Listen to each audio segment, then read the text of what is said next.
తెలంగాణ రాష్ట్రంలో పార్టీ ఫిరాయించినటువంటి 10 మంది ఎమ్మెల్యేలకు క్లీన్ చిట్ ఇచ్చాడు స్పీకర్.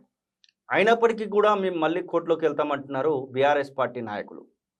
ఇక వెలుగుమట్లకు సంబంధించినటువంటి విషయంలో దాదాపు 412 మందికి ప్రభుత్వము స్వయంగా పట్టాలు అందించినటువంటి పరిస్థితి. ముందుగా కూల్చారు, ఆ తర్వాత పట్టాలు అందించారు. ఇదే విషయంపైన మనతో మాట్లాడడానికి వి ప్రకాష్ రాజకీయ విశ్లేషకులు మనతో పాటుగా ఉన్నారు. సార్ నమస్తే. నమస్తే శ్రీనివాస్ గారు. ప్రధానంగా వెలుగుమట్ల నుంచే పోదాం, తర్వాత స్పీకర్ దగ్గరికి వెళ్ళొచ్చు. వెలుగుమట్ల విషయంలో దాదాపు 720 గృహాలను కూల్చేశారు. ఇప్పుడు 412 మందికి మాత్రం ఏదో కంటితుడుపు చర్యగా పట్టాలు ఇచ్చినట్టుగా చెప్తా ఉన్నారు. మీ వరకు మీరు అబ్జర్వ్ చేసిన కాడికి దీనిలో తప్పేవరిదంటే ఏం చెప్తారు? ఫస్ట్ క్రిమినల్ కేసు పెట్టి రేవంత్ రెడ్డిని ఆ ముగ్గురు మంత్రులను కూడా జైల్లో పెట్టాలి. ఎందుకంటే అది ప్రభుత్వ భూమి కానే కాదు. వెలుగుమట్ల అనేది ఆ ల్యాండ్ ఏదైతే ఉన్నదో ప్రభుత్వానికి ఎటువంటి రైట్స్ లేవు. అది ప్రభుత్వ భూమి కానే కాదు. అదేంటంటే భూదాన్ భూమి. అది భూదాన్ భూమిలో కూలగొట్టే హక్కే ఓడిచ్చాడు ఈ ప్రభుత్వానికి. ఫస్ట్ అక్కడ ఉన్న 1000 పట్టాలు ఉన్నాయి. 1000 పట్టాలలో 700 మంది ఇల్లు కట్టుకున్నారు. 1000 కాదు 1900 ఎంతో ఉన్నాయని అన్నారు. అయితే వాస్తవంగా అక్కడ ఇల్లు కట్టించింది కానీ ఆ భూముల కోసం పోరాడింది కానీ భూదాన్ బోర్డు దగ్గరకు వచ్చి పట్టాలు తీసుకున్నది 2013 చివరిలో. ఇవన్నీ కూడా చేసింది అక్కడున్న ఓపీడీఆర్ అడవి మద్దులపల్లిలో. ఆ పార్టీ మొదటి నుంచి కూడా అక్కడ పనిచేస్తూ ఉంది. ఎర్రయ్య అనే వ్యక్తి ఆదివాసీ నాయకుడు ఆయనే. నేను ఆ గ్రామంతో అడవి మద్దులపల్లితో దాదాపు 50 ఏళ్ళ సంబంధం. అప్పుడు ఆ పార్టీలో నేను తెలంగాణ రీజనల్ కమిటీ సభ్యునిగా పనిచేశాను దేవులపల్లి వెంకటేశ్వరరావు గారి నాయకత్వంలో. అప్పుడు ఎర్రయ్య గారు, మేమంతా తెలంగాణ రీజనల్ కమిటీ మెంబర్స్ము. సత్యనారాయణ రెడ్డి గారు అని ఉండేవాడు అప్పుడు. అయితే ఆ ఎర్రయ్య నాయకత్వంలో అక్కడ ఆ ఓపీడీఆర్ గ్రామీణ పేదల సంఘం వాళ్ళ సంస్థ ఆ పట్టాలు ఇప్పించింది భూదాన్ బోర్డు నుంచి. అది భూదాన్ బోర్డు భూమి 61 ఎకరాలు.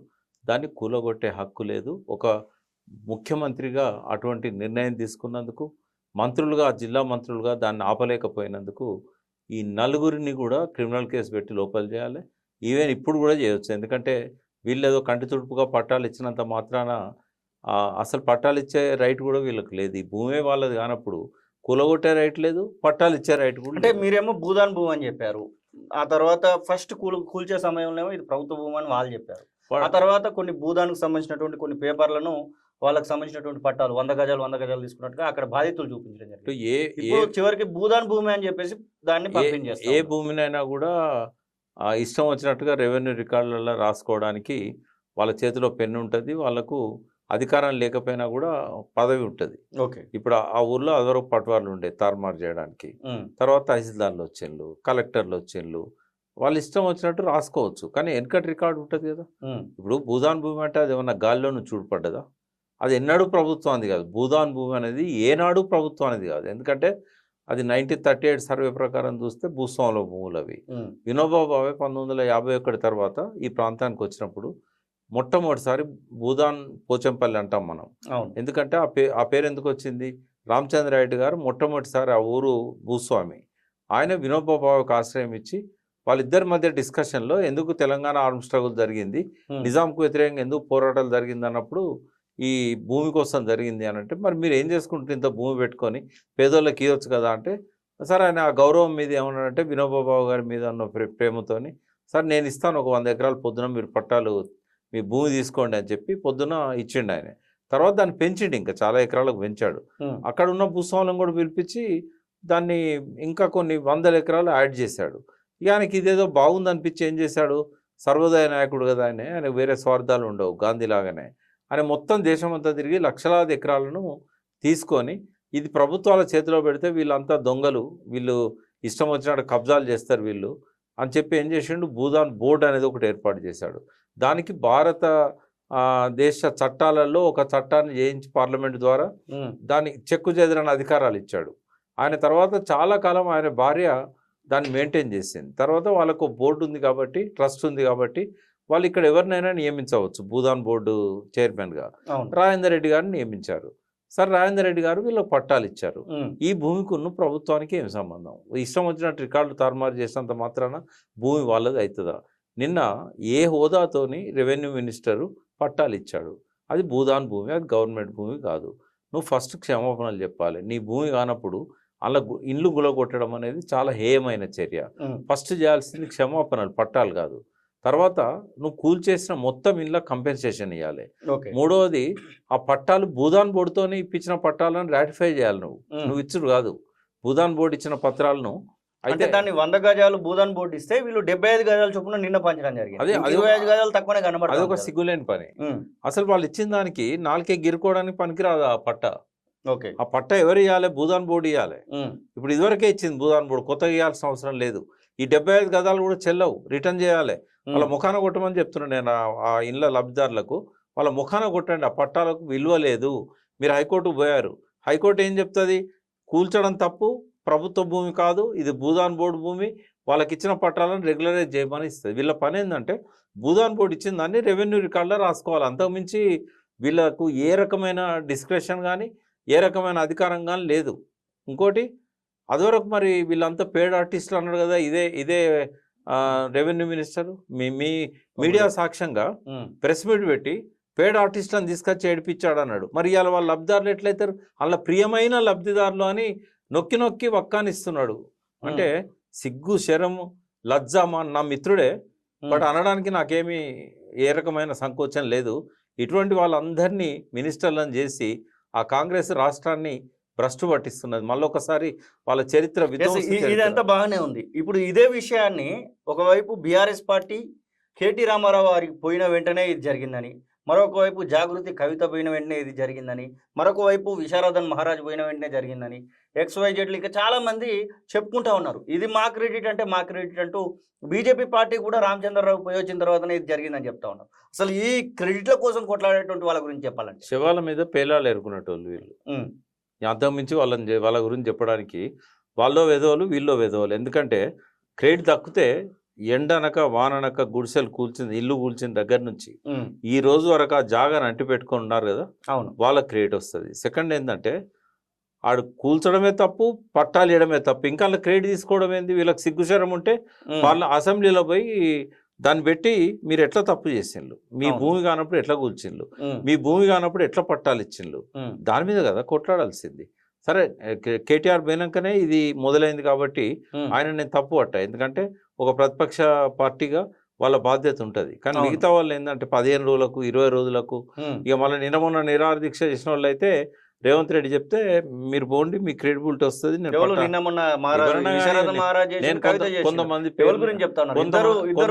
కొంతమంది పేర్లు ఉచ్చరించడానికి నా నాలుకే అనుమతించదు. ఎవరన్నా చేయని. నేను అనేది ఏంటంటే వీళ్ళ దగ్గర ఎవరి దగ్గర నిజాయితీ లేదు. వీళ్ళంతా కూడా ఏంటంటే పేడ ఆర్టిస్టులు. వీళ్ళు వాళ్ళు కాదు పేడ ఆర్టిస్టులు. వాళ్ళు పేడ ఆర్టిస్టులు కాదు, మాట్లాడిన మంత్రులు పేడ ఆర్టిస్టులు. అంటే రేవంత్ రెడ్డి మాట్లాడిస్తే మాట్లాడుతున్నారు. రెవెన్యూ మంత్రికి ఏమన్నా సోయి ఉంటే ఫస్ట్ ఆయన రికార్డ్ అంతా వెరిఫై చేయించి పొరపాటు అయిందని క్షమాపణ చెప్పాలి. కూలగొట్టిన దానికి నష్టపరిహారం ఇవ్వాలి. దాన్ని తగ్గించే పెంచే రైట్ ఆయనకు లేదు. కొత్తగా పట్టాలు అవసరం లేదు. భూదాన్ బోర్డు ఇచ్చిన పట్టాలను రికార్డులో నమోదు చేయాలి. ఇచ్చిన 75 గజాలను కూడా తిప్పి కొట్టండి అని నేను అంటున్నా. ఎందుకంటే మీకు ఆల్రెడీ 100 గజాలకు పట్టాలున్నాయి, అవి వ్యాలిడ్ పట్టాలు.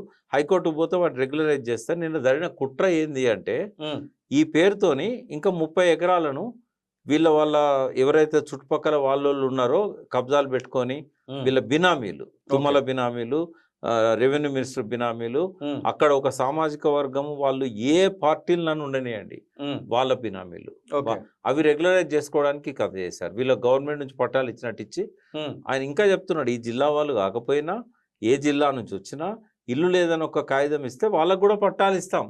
అంటే ఈ డ్రామా అంత ఏంటంటే ఆ గతంలో 30 ఎకరాలు 35 ఎకరాలు ఏవైతే కబ్జా చేసి పెట్టుకున్నారో అది ఇవాళ ప్రైమ్ ల్యాండ్, ₹1,00,000 గజం. ఇది అప్పుడు తొండలు గుడ్లు పెట్టే ల్యాండ్. కేసీఆర్ గారి పుణ్యాన కలెక్టర్ ఆఫీస్ అక్కడ వచ్చింది కాబట్టి వస్తుందని తుమ్మల్ లాంటి వాళ్ళకి తెలుసు కాబట్టి. ఎందుకంటే ఈ ఇద్దరు పేడ ఆర్టిస్టులు కూడా ఇదివరకు టీఆర్ఎస్లోనే ఉన్నవాళ్ళు. వాళ్ళు ఆ కలెక్టర్ ఆఫీస్ వస్తుందని తెలిసిన పని దీని మీద కన్నేశారు. ఇప్పుడు అన్నిటికంటే ఇంపార్టెంట్ విషయం ఏంటంటే వీటన్నిటికీ నాయకత్వం వహించి వాళ్ళందరితో అక్కడ ప్లాట్లు ఇప్పించి భూదాన్ నుంచి ఆర్డర్స్ ఇప్పించి ఇదంతా చేసిన ఆయన నిన్న కిడ్నాప్ చేశారు. ఓకే. ఎక్కడ పెట్టారు, ఉమ్, ఆయన ఆయన ఎక్కడున్నాడు, ఉమ్, ఆయన 2 వీలర్ను పక్కకు పడేసి కార్లో ఆయనను ఎత్తుకపోయిన్లు, కిడ్నాప్ చేశారు. ఉమ్, ఇది ఎవరో చేసింది కాదు, ఈ 3 మంత్రులదే ఆ బాధ్యత. ఓకే. అతన్ని వెంటనే తీసుకొచ్చి ప్రొడ్యూస్ చేయండి, ఉమ్, వాళ్ళ కుటుంబ సభ్యుల ముందో, కలెక్టర్ ముందో, కోర్టు ముందో. ఎందుకంటే ఇది చాలా నీచమైన చర్య. ఆయన బయట ఉంటే ఏంటంటే వీళ్ళ డ్రామాలని ఇప్పుడు నేను ఏవైతే చెప్పినో ఉమ్, ఇంకా 10 రెట్లు చెప్తాడు ఆయన. ఉమ్, కాబట్టి ఇది మీడియా ముందు ఆయన రాకుండా ఉండటానికి ఆయన కిడ్నాప్ చేశారు. ఆయన ప్రాణాలతో ఉన్నాడా, చంపేసిన్లా? ఎందుకంటే హంతక ప్రభుత్వం ఇది. ఇది ఒక ప్రజా వ్యతిరేక ప్రభుత్వం. అయితే ముత్తయ్య ఏం పాపం చేసిండని వాళ్ళకి పట్టాలు ఇప్పించుడు తప్ప, వాళ్ళకి జాగలు ఇప్పించుడు తప్ప, ఇది భూదాన్ భూమని చెప్తాడనే కదా మీరు ఆయనను నేను అడిగినట్టుగా ఎవడరా నువ్వు పట్టాలు ఇచ్చేది, ఎవడరా ఉన్న నువ్వు రాజేందర్ రెడ్డి కొట్టేది? చెప్తా ఉన్నాడు కదా, భూదాన్ ట్రస్ట్ చైర్మన్ చెప్తా ఉన్నాడు, నేనే ఇచ్చానని చెప్తా ఉన్నాడు. రాజేందర్ రెడ్డి చెప్పినప్పుడు దాన్ని శాంక్టిటీ ఉంటుంది ఆయనకి, ఎందుకంటే ఆయనే చైర్మన్ ఉన్నప్పుడు ఆయన సంతకంతో ఇచ్చిన దాన్ని క్వశ్చన్ చేసే అధికారం కోర్టుకు లేదు, సుప్రీంకోర్టుకు కూడా లేదు. భూదాన్ భూమిని ఉమ్, భూదాన్ బోర్డు అధ్యక్షుడు ఎప్పుడైతే పట్టా ఇచ్చాడో దాన్ని క్వశ్చన్ చేసే అధికారం సుప్రీంకోర్టు చీఫ్ జస్టిస్కి లేదు. ఉమ్, ఎవరు వీళ్ళంతా? సుప్రీంకోర్టు చీఫ్ జస్టిస్ కంటే పెద్దవాళ్ళ? ఫస్ట్ ఏంటంటే ఇటువంటి అస్తవ్యస్తంగా ప్రభుత్వాన్ని నడిపిస్తున్నందుకు వాళ్ళు ప్రజల ముందు సిగ్గుతో తల వంచుకోవాలి. ఇటువంటి చెత్త నా కొడుకులను ఎన్నడూ ఏ మంత్రివర్గంలో చూడలేదు. ఎస్, ప్రధానంగా అదొకటి అటు ఉంచితే ఇక్కడ హైడ్రాకి సంబంధించింది ఒకటి నడుస్తూ ఉంది. దాని తర్వాత గాంధీ సరోవర్ ప్రాజెక్ట్ పేరు మీద 2-3 అపార్ట్మెంట్ వాసులు రోజు నిద్రలేని రాత్రులు గడుపుతా ఉన్నారు. ఈ 2 విషయాల గురించి మాట్లాడదాం. ఏం మాట్లాడాలి ఇప్పుడు? ఈ తెలంగాణలో కొద్ది విషయాలు తెలిసిన వ్యక్తిగా ఉండడానికి సిగ్గుపడాల్సి వస్తుంది. ఉమ్, ఏమన్నా బుర్రుండి చేసే పనేనా? గాంధీ అడిగిండు ఆయనడో నాకు విగ్రహం పెట్టమని చెప్పి? చిచ్చి చిచ్చి ఇజ్జత్ మానం లేని వాళ్ళు కాంట్రాక్టర్ల దగ్గర కమిషన్ల కోసం కక్కుర్తిపడి గాంధీ పేరుతోని అలా దోపిడీకి తెగబడుతున్నారు. ఎవడన్నా మెడ మీద బుర్ర తలకాయ ఉన్నోడు టీచర్లకు పెన్షన్ డబ్బులు ఇస్తలేకపోతే ఇప్పటికి 20 మంది చచ్చిపోయిన్లు. ఉమ్, వాళ్ళకి పెన్షన్లు ఇవ్వడానుకుంటావు, గాంధీకి ఏమైందని 5,000 కోట్లు పెట్టి కడతావా నువ్వు? ఏది ఆడ మోడీ కట్టిండు సర్దార్ సరోవర్ ప్రాజెక్టు దగ్గర సర్దార్ పటేల్ విగ్రహాన్ని, ఆయన చూసి కాల్చుకుంటావు వచ్చాయి. మరి అంబేద్కర్ విగ్రహాన్ని 129 కోట్లతోనే ఎట్లా కట్టగలిగిండు కేసీఆర్? నీకు 5,000 కోట్లు కావాలన్నా? ఆ పేరుతోని అందరినీ కూల్చి ఆ నదినంతా కూడా ఇప్పుడు కబ్జా పెట్టడానికి. నేను ఒకటే చెప్తున్నాను, నదికి కూడా వాయిస్ ఉండాలి. నదికి ఎవరు గొంతు?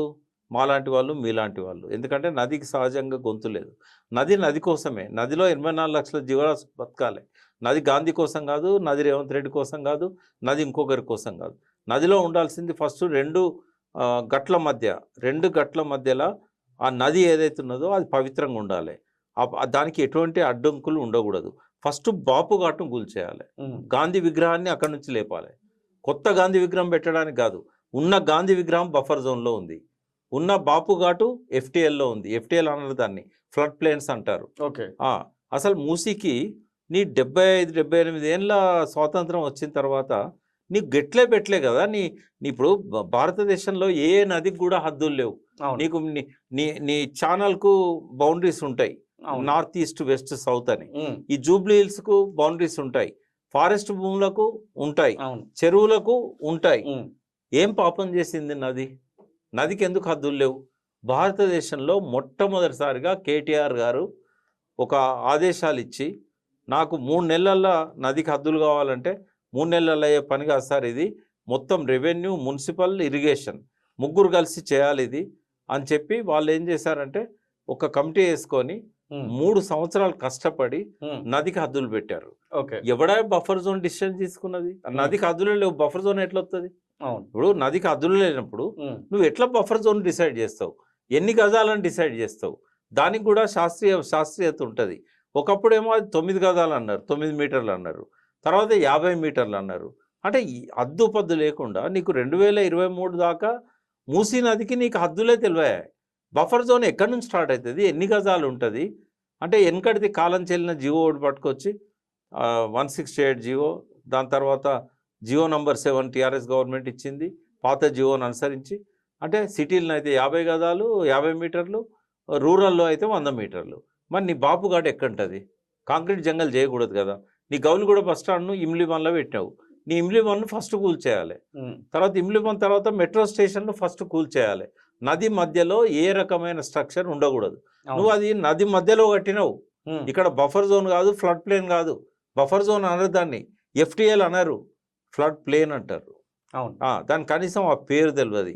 ఇప్పుడు సిడబ్ల్యూసి వాళ్ళు ఏం చేశారు, రేపు 18వ తారీఖున కేంద్ర జల సంఘం తరఫున మర్రిచెన్నారెడ్డి దానిలో ఈ ఈ మూసీ మీదనే వాళ్ళు ఒక మీటింగ్ పెడుతున్నారు.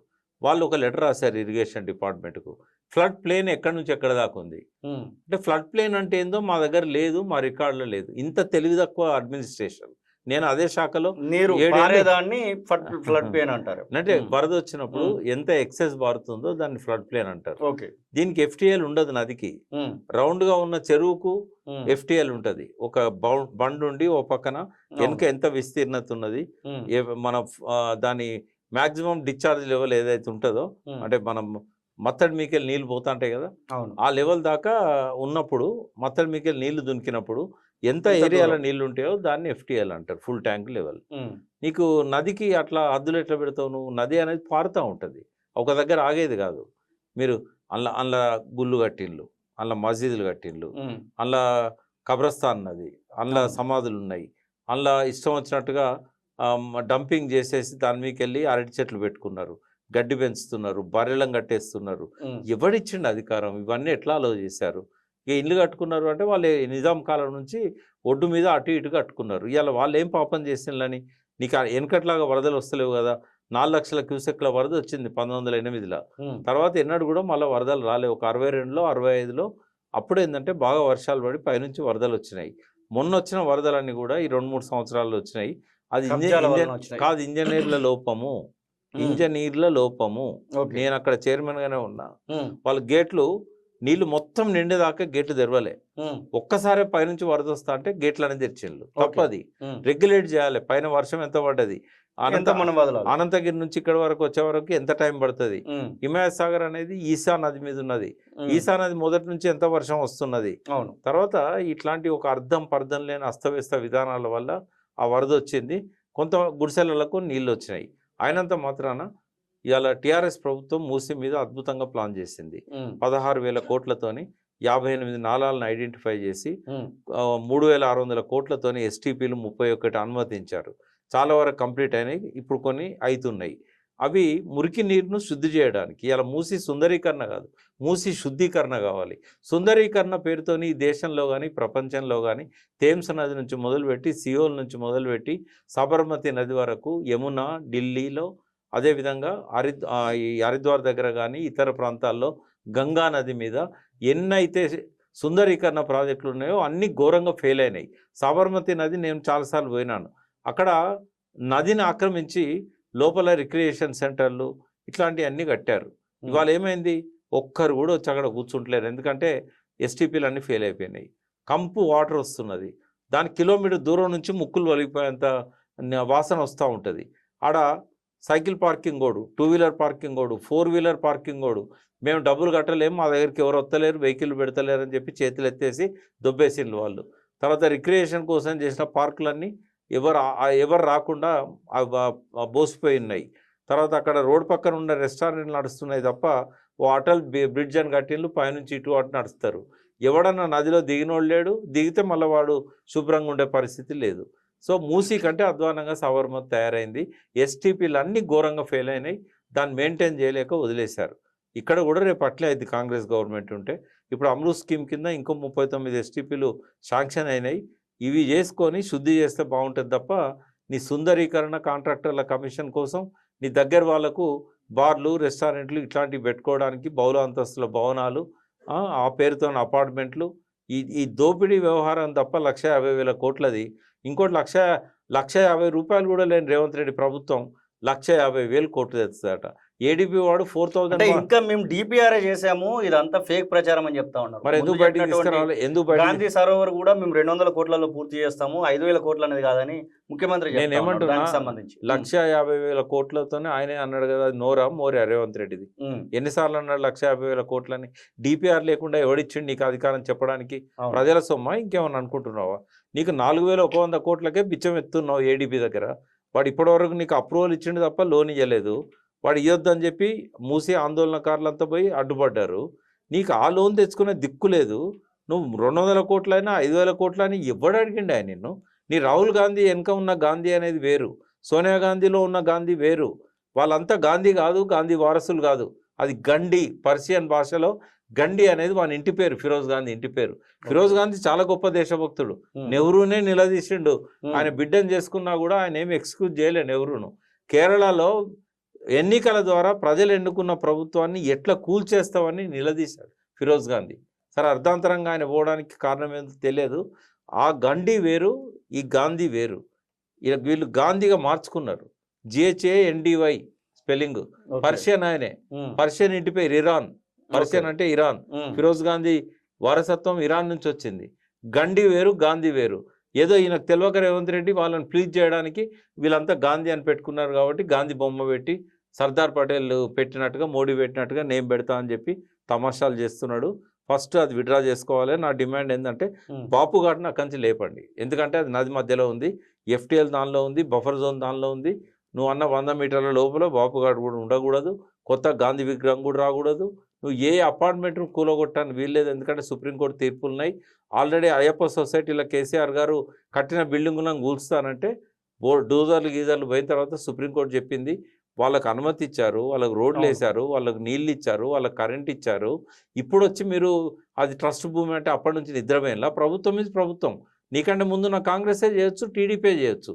ఫస్ట్ వాళ్ళకి రెగ్యులరైజ్ చేసి వాళ్ళు ఇచ్చే డబ్బులతో ట్రస్ట్ భూములు కొనియమన్నారు. మూసిలో కూడా అంతే. నీవు నది 2 ఒడ్డుల మధ్యలో ఉంటే మాత్రం దాన్ని ఏదైనా కూల్చేయాలి, అది గుడైనా ఇంకోటైనా.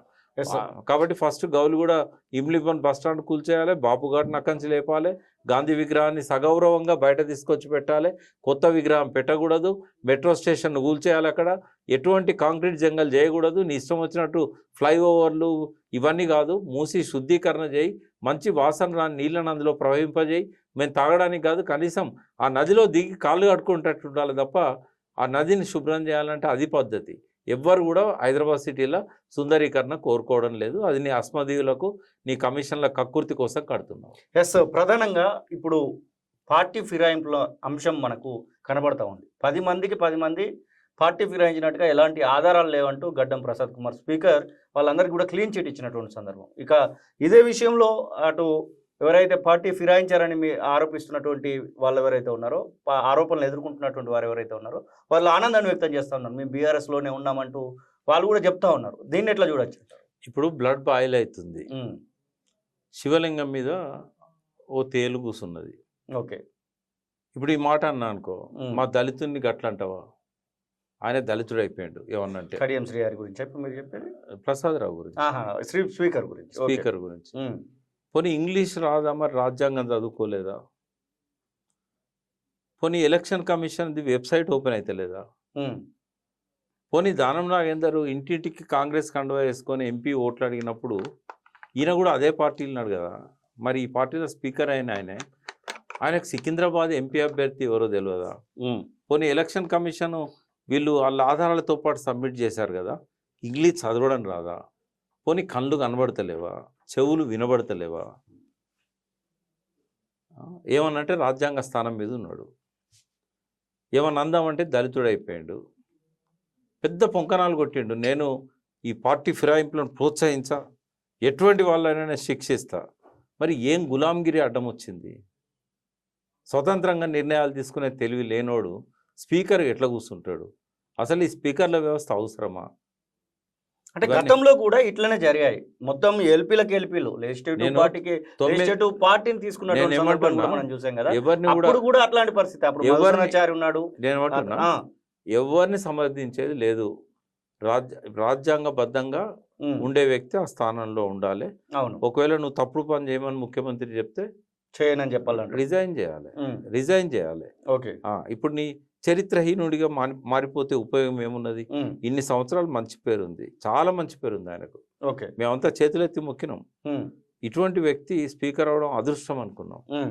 కానీ ఒక్క రోజుతో గంగలా కలిపేసిండు కదా. ఇది ఎవరికి అవమానం? ఆయనకే అవమానం. ఇప్పుడు పార్టీ ఫిరాయింపులు చేసిన వాళ్ళు బాగానే ఉన్నారు, ప్రతిపక్ష నాయకుడు బాగానే ఉన్నాడు, ఎవరు అధికారంలో ఉన్న గదే చేస్తారు. కానీ రెప్యుటేషన్ పోయింది ఎవరిది? పోనీ 9 మందిని నువ్వు పార్టీ మారలేదన్నావు, ఆధారాలు లేవన్నావు, ఓకే. కానీ నీకు దానం నాగేందర్ విషయంలో బీఫామ్ తీసుకొని కంటెస్ట్ చేసి కొన్ని లక్షల ఓట్లు వచ్చినాయి కదా ఆయనకు. అంటే ఇంతమంది వెధవల ఓట్లు వేసిన వాళ్ళు దానం నాగేందర్కు టీఆర్ఎస్ అని వేసారా? ఎంత తక్కువ మాట్లాడితే అంత మంచిది. ఎందుకంటే ఎస్. దేనికైనా తెగించిన వాళ్ళు. రేపు పొద్దున దళిత సంఘాలతో ధర్నా పెట్టిస్తాడు, లేకపోతే నా స్పీకర్ని ఇట్లా అనడం చెప్పి ఎయిడ్ చేయకండి. స్పీకర్ ఇట్లా అనడాన్ని అరెస్ట్ చేయించవచ్చు, కేసులు పెట్టియచ్చు, ఏదైనా చేయగలుగుతారు. ఎందుకంటే వీళ్ళ చేతిలో రాజ్యాంగానికే విలువ లేనప్పుడు ఒక్కటైతే చెప్పగలుగుతారు. నిన్న చీకటి రోజు, స్వాతంత్రం వచ్చిన కాంచి ఏ రాష్ట్రంలో ఏ ప్రాంతంలో కూడా రాజ్యాంగాన్ని కాలు కిందేసి నడిపిన వ్యక్తులు లేరు. అది కూడా ఒక అంబేద్కర్ రాసిన రాజ్యాంగాన్ని ఒక దళితుడి చేతిలో ఇంత అవమానానికి గురవడం, దాన్ని చెత్తబుట్ట దాఖలు చేయడం రాజ్యాంగాన్ని నిన్న ఆ తీర్పులో కనబడ్డది. ఐఎమ్ సారీ ప్రసాద్ బాబు గారు, ఇంక మీ పట్ల నాకు జీరో గౌరవం. ఎస్, నక్సల్స్కు సంబంధించినటువంటి అంశం మొత్తం మీద మార్చి 31ని కేంద్ర ప్రభుత్వం డెడ్ లైన్ పెట్టుకుంది. డెడ్ లైన్కు అనుగుణంగా ఆపరేషన్ కగార్ను చేపట్టింది. కగార్ 2 అని చేపట్టింది. చాలామందిని ఎన్కౌంటర్ రూపేణ మట్టుబెట్టినటువంటి సందర్భం, చాలామంది లొంగిపోయినటువంటి పరిస్థితిని కూడా చూస్తూ ఉన్నాం. నిన్నగాక మొన్న తిరుపతి, అలాగే ఆశన్న, అలాగే మల్ల రాజిరెడ్డి, ఇట్లా తదితరులు లొంగిపోయినటువంటి సందర్భాన్ని కూడా మనం చూసాం. ఈ లొంగుబాట్లను చూస్తూ ఉంటే మరొక వైపు మార్చి 31 డేట్ను దగ్గరికి వస్తూ ఉంటే మీరు ఏం చెప్పదలుచుకున్నారు? ఫస్ట్ మీరు మాట్లాడిన దానిలో చాలా పదాలు వాడడం ఆపాలి. ఓకే. ఎందుకు అంటే అది లొంగుబాట్లు కాదు. రెండవది అది అమిత్ షా విజయం కూడా కాదు. ఓకే. డెడ్ లైన్లు ఉండవు. ఎందుకు ఉండవు అంటే ప్రజా ఉద్యమాలకు డెడ్ లైన్లు పెట్టాలంటే సమస్యలు లేకుండా చూడాలి. ఇప్పుడు పేదరికం ఉన్నంత కాలం అది ఒక రూపంలో కాకపోతే ఇంకో రూపంలో వస్తుంది. అవును. దాదాపు 15-20 సంవత్సరాల నుంచి వాళ్ళు బయటికి రావాలనుకుంటారు. ఒక పెద్ద సెక్షన్ కాకుండా అందులో రాష్ట్ర కమిటీల మెజారిటీ, కేంద్ర కమిటీల మెజారిటీ, వాళ్ళకు తొవ్వ తెలియకపోయినా కూడా ఇట్లే కంటిన్యూ అవుదామని చెప్పేవాళ్ళు. కొంతమంది మొండి పట్టుదలతోని ఇప్పుడు 30 ఏళ్ళ కిందనే వాళ్ళ దారి మూసుకపోయింది. అభిమన్యుడు కదా పద్మవ్యూహంలో పోవడం వరకే తెలుసు.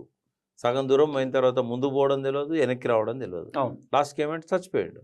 వీళ్ళు ఏదో అమిత్ షా డేట్ పెట్టడానికి మెయిన్ కారణం ఏంటంటే చాలా రోజుల నుంచి ఆ పార్టీలో బసవరాజ్ దాదా ఉన్నప్పటి నుంచి కూడా కార్యదర్శిగా చర్చ జరుగుతూ ఉన్నది. వాస్తవంగా గణపతి తప్పుకున్నది కూడా దిక్కుదశ తెలియక, ఎట్లా ముందు పోవాలన్నా తెలియక, అనారోగ్యం అనేది ఒక సాకు చూపెట్టి ఆయన ఇళ్ళకెళ్ళి తప్పుకున్నాడు. ఆయనకు కూడా ముందుకు ఎట్లా పోవాలనో తొవ్వ తెలియదు.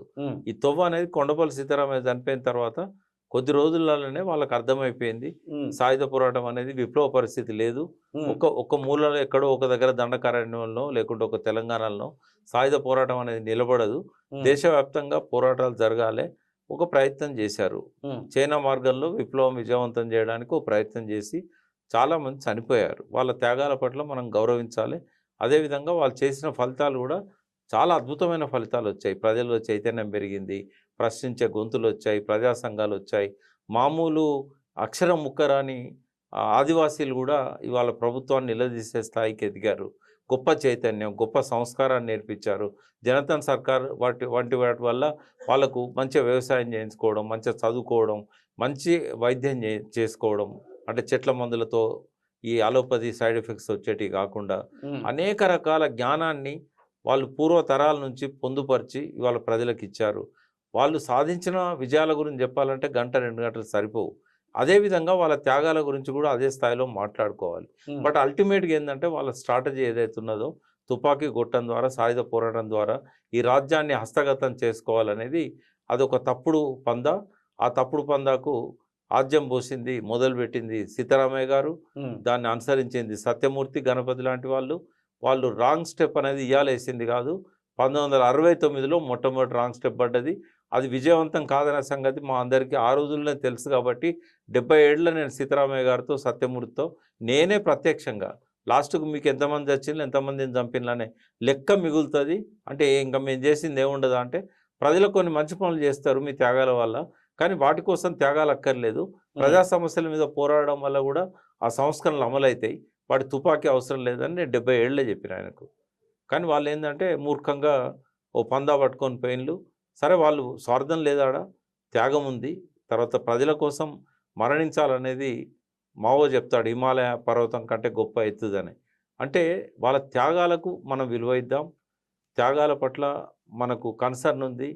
వాళ్ళు చేసిన మంచి పనుల పట్ల కన్సర్న్ ఉంది. ఒక జనరేషన్, 2-3 జనరేషన్స్ వాళ్ళ వల్ల ప్రభావితమైనవి. కానీ వాళ్ళ లక్ష్యం అనేది అసంపూర్తిగా ఉంది. వాళ్ళు సాయుధ పోరాట పందాను వదిలేశారు.